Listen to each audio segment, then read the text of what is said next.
Félicitations. Elle est la première des 3 lauréats de la bourse 2018 de l'ASCAD, Académie des sciences, des arts, des cultures d'Afrique et des diasporas africaines. Docteur Yao Clémentine de l'Institut Pasteur entend utiliser les bioherbicides pour juguler la question de l'impact néfaste des pesticides sur les plantes. Aujourd'hui, le problème des mauvaises herbes constitue une véritable contrainte biologique. Les moyens de lutte qui existent, bien qu'efficaces, présentent plusieurs limites et inconvénients. Ces herbicides chimiques, même par exemple, ont des effets néfastes sur la santé humaine, animale et environnement. Donc il faut trouver des alternatives de lutte moins nocives et plus respectueuses de l'environnement. Et c'est dans ce cadre que nous avons développé un projet pour mettre en place un bioherbicide à partir des espèces végétales de la Côte d'Ivoire. Aka Edwige explore la médecine traditionnelle comme solution contre les pathologies rénales. Et le 3e prix, Thio Karim entend réduire la fragilité immunodéficiente causée par les maladies diarrhéiques, surtout sur l'enfant. La cryptosporidose, qui est une maladie diarrhéique qui affecte beaucoup les enfants et les personnes immunodéprimées, c'est-à-dire les sidéens. Mais dans la médecine actuelle, il n'y a pas de médicaments efficaces pour lutter contre les maladies diarrhéiques chez les immunodéprimés. Et c'est ce parasite-là qui est à la base de l'amaigrissement avancé chez les sidéens. Nous avons voulu identifier les plantes de la pharmacopée ivoirienne qui peuvent être efficaces à détruire ce parasite-là. Compris entre 4,8 et 2,5 millions de francs CFA, les bourses sont un soutien à la recherche. Une façon pour l'ASCAD de jouer sa partition en tant qu'instrument consultatif pour le développement de la recherche et du savoir. Le président de l'Académie, d'ailleurs, appelle à l'implication de tous. C'est un appel à contribution que nous lançons à nos compatriotes. Depuis le lancement de la bourse ASCAD, en 2013, 12 chercheurs ont été financés pour un montant total de 60 millions de francs CFA.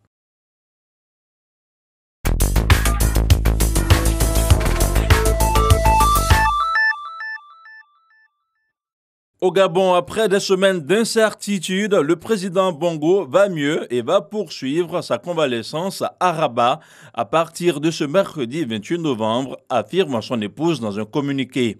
Selon la première dame, ce transfert vers le Maroc a été rendu possible grâce à l'amélioration très significative de l'état de santé du président. La présidence gabonaise garde toujours un mystère sur la cause exacte de la maladie d'Ali Bongo.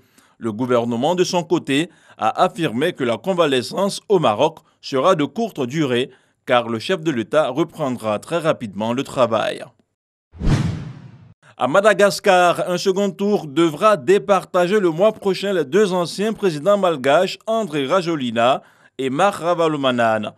Ces 2 candidats sont arrivés en tête du premier tour de la présidentielle, selon les résultats définitifs proclamés ce mercredi par la Haute Cour constitutionnelle.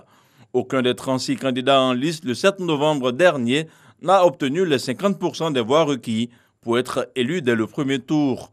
André Rajoelina est arrivé en tête avec 39% des suffrages devant Marc Ravalomanana, 35%. Les 2 hommes se retrouveront pour un second tour le 19 décembre prochain. Les États-Unis d'Amérique ont annoncé de nouvelles sanctions économiques contre Rosario Murillo, épouse du président du Nicaragua, par ailleurs vice-présidente du pays.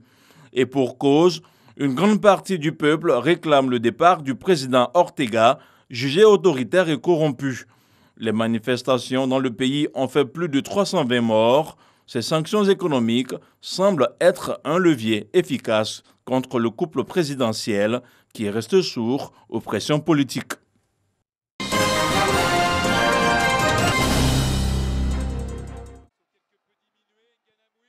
La première demi-finale à Accra Sport Stadium a vu la victoire des Super Falcons du Nigeria, qui après un score vierge au temps réglementaire se sont imposés lors des épreuves fatidiques des tirs au but 4-2. Durant la rencontre, les Nigérianes ont essuyé les assauts des Camerounaises sans pour autant rompre. Le Nigeria, en 12 confrontations officielles, bat le Cameroun pour la 11e fois.